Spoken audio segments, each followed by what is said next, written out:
예수님의 부활을 말할 때 우리는 항상 불교의 석가모니와 비교해서 말을 하곤 합니다.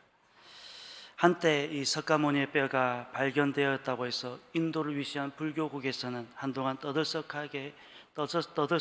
떠들썩하였다 하는 이야기, 우리는 한 번 정도는 들어보셨을 것입니다.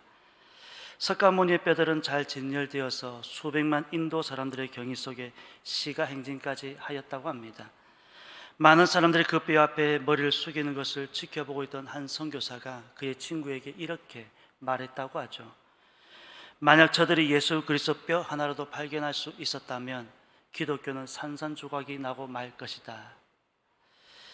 기독교는 그들처럼 죽은 자를 믿는 종교가 아니라 산 자를 믿는 종교요, 죽을 수밖에 없는 인간을 믿는 종교가 아니라 영원히 살아계시는 하나님을 믿는 종교입니다. 여러분 맞습니까? 예수님께서 부활하신 새벽, 여자들이 예수님의 무덤을 찾아가서 시신이 없어진 예수님을 찾고 있을 때 그들은 꾸중을 들었습니다. 어찌하여 산자를 죽은 자 가운데서 찾느냐? 어찌하여 살아계신 분을 죽은 자 가운데서 찾고 있느냐? 꾸중과 책망을 들었습니다. 예수님을 죽은 자 가운데서 찾으려고 할 것이 아니라 우리의 가슴 속에 살아 역사하시는 주님을 우리는 볼 수 있어야만 합니다. 비록 책 한 권 쓰지 않으셨고 우리처럼 번듯한 집 한 채 없으셨지만, 머리 둘 곳도 없으셨지만 주님만이 세상의 주인 되셨습니다. 누구처럼 군사 한 명 없으셨지만 세상을 다스리시는 살아계시는 주님을 오늘도 우리는 믿음의 눈으로 볼 수 있는 그런 은혜가 있기를 소망해 보는 것입니다. 예수님께서 금요일 새벽에 체포되는 것을 접했을 때 제자들로서는 수많은 사람들은, 그분을 따랐던 수많은 사람들은 충격이었을 것입니다. 무엇보다도 변호하고 변론을 준비할 겨를도 없이 말 그대로 속전속결이었습니다. 마치 이것은 기다렸다는 듯이, 이 일을 기다렸다는 듯이 모든 것이 속전속결로 진행이 되었고, 여러분, 사형에 해당하는 이 문제를 당일날 처리하는 이런 일들은 역사상 단 한 건도 없었습니다. 그것도 새벽 시간입니다. 남들이 출근하지 않는 새벽 시간에 처리되는 것을 보고 큰 충격을 받았을 것이고, 그 충격은 마침내 슬픔과 낙심, 두려움과 혼란스러움 속에서 금요일과 토요일까지 이어지고 있었을 것입니다.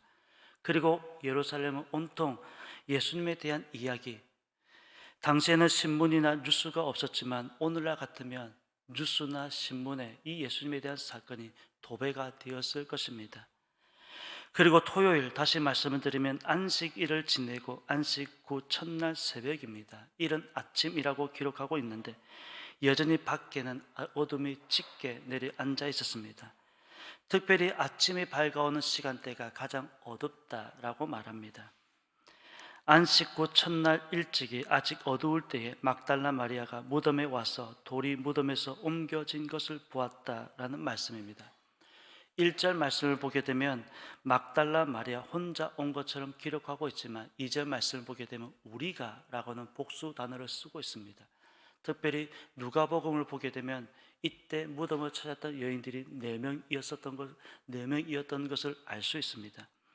그 4명의 여인들을 보게 되면 오늘 본문에 나오는 막달라 마리아, 또한 야고보의 어머니 마리아, 그리고 살로메와 요한나, 이렇게 4명의 여인들이 예수님의 무덤을 찾게 되었습니다.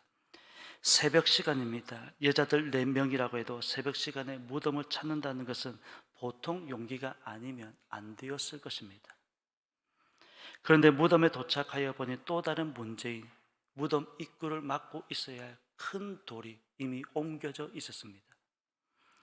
충격의 연속입니다. 3일 전까지만 해도 같이 식탁을 나누었던 예수님을 속전속결로 죽음을 맞게 된 것도 그들에게 있어서는, 전혀 준비할 겨를도 없는 그들에게 있어서는 충격이었는데, 무덤 입구를 막고 있는 돌마저도 그들은 이미 옮겨져 있었습니다. 더 큰 충격은 있습니다. 무덤에 있어야 할 예수님의 시신마저도 사라지고 없었습니다. 이 모든 일들은 불과 3일밖에 되지 않았습니다. 3일밖에 안 되었는데 이런 일들이 생각할 겨를도 없이 일어나고 있었습니다. 꼭 우리는 욥의 사건을 보는 것 같습니다. 스바 사람들이 갑자기 일어나서 종들을 죽이고, 아직 말하는 동안에, 아직 말하는 동안이라고 하는 이 단어입니다. 아직 말하고 있을 동안에 하룻밤 사이에 그들은 욥은 자녀들을 잃어버리게 됩니다. 그리고 재산을 다 잃고 말았습니다. 이 모든 일들은 하룻밤 사이에 일어난 일들입니다. 이런 경우면 대부분 넋을 놓아버린다고 하는데, 그럼에도 불구하고 욥의 모습을 보니까 평정심을 잃지 않으려고 젊은 사람들이 말하는 멘탈이 굉장히 강했던 것 같습니다. 숨고를 틈도 없이 일어난 일들인데 오늘 본문도 그와 비슷한 배경을 가지고 있는 것 같습니다. 그렇게 무덤을 찾았던 여자들은 무덤 입구를 막고 있는 돌이 옮겨져 있었고, 무덤 안에 있어야 할, 당연히 있어야 할 예수님의 시신마저도 사라지고 없었습니다. 그리고 한 걸음에 이 소식을 제자들에게 알리게 되었습니다. 이 소식을 들은 제자들의 반응입니다. 물론 제자들이라고 해서 다 있었던 것은 아닌 것 같습니다. 오늘 본문을 보니까 2명의 제자가 듣고 다른 박질하고 있는 것을 보게 됩니다. 베드로와 그 다른 제자가 나가서 무덤으로 갈새 둘이 같이 다름질하더니 그 다른 제자가 베드로보다 더 빨리 달려가서 먼저 무덤에 이르러 굽으려 세마포 놓인 것을 보았으나 들어가지는 아니하였더니 시몬 베드로는 따라와서 무덤에 들어가 보고 세마포가 놓였고 또 머리에 썼던 수건은 세마포와 함께 놓이지 않고 딴 곳에 쌌던 대로 놓여 있더라.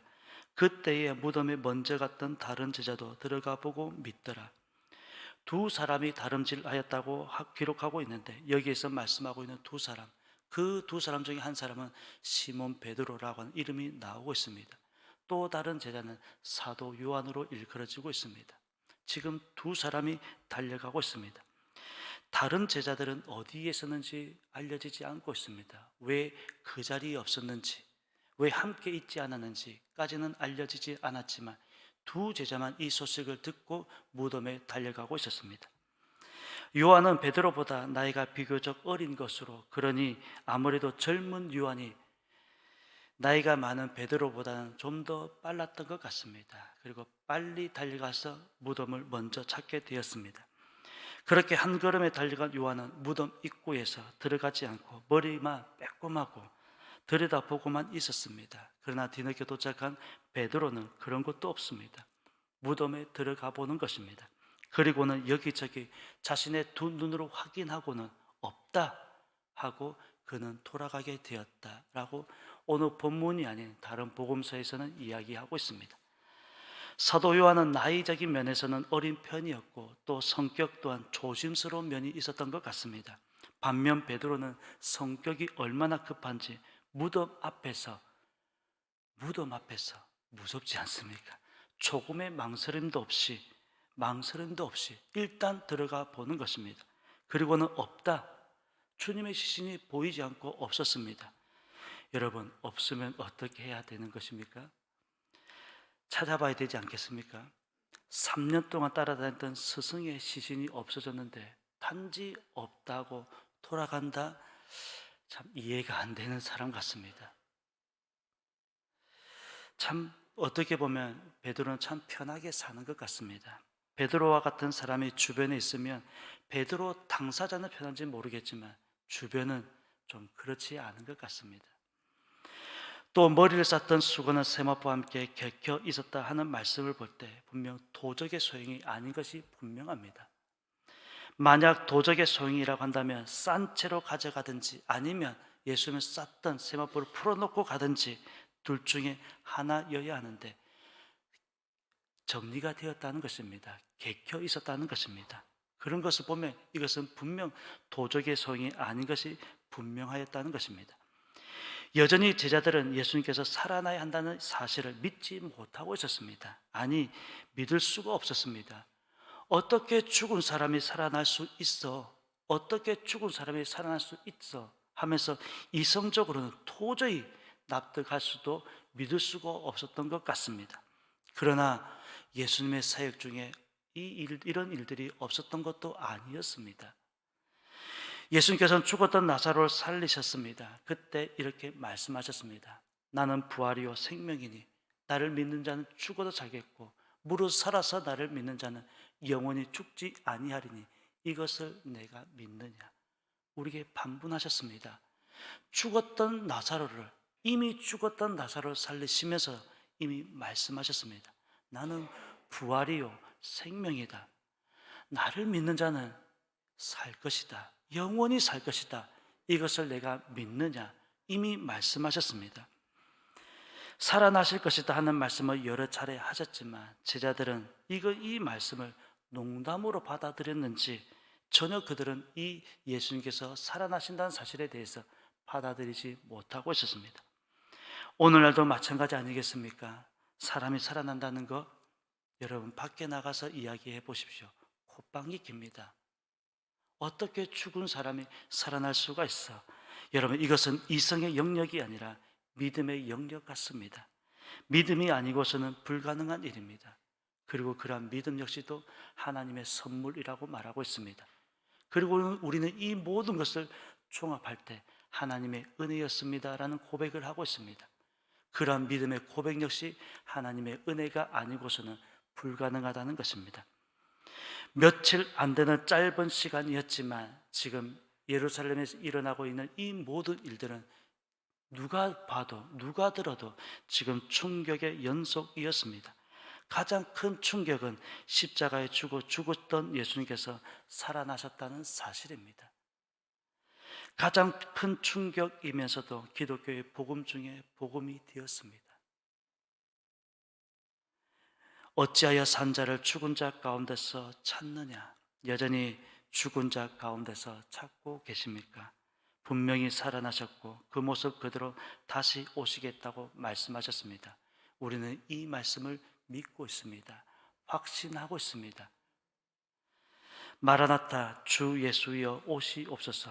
여러분, 충격이 아닌 늘 믿음을 가지고 우리가 살아갈 수 있었으면 좋겠습니다. 그 충격의 연속으로 낙심하고 두려워하고 절망하고 좌절하는 것이 아니라 이미 살아나신 그분을, 주님을, 다시 오시겠다고 말씀하신 그 주님을 우리가 믿음의 눈으로 바라보고 믿음의 눈으로 소망하며 우리의 마음에 되새길 수 있는 우리의 삶이 되었으면 좋겠습니다. 오늘 이 하나님의 말씀을 통해서 오늘 우리의 마음속에 드리워져 있는, 함께 오셔서 우리 마음속에 들어와 계시는 주님을 믿음의 눈으로 볼 수 있는 저와 여러분의 삶이 되시기를 예수님의 이름으로 축원합니다. 기도드리겠습니다. 하나님 아버지, 감사합니다.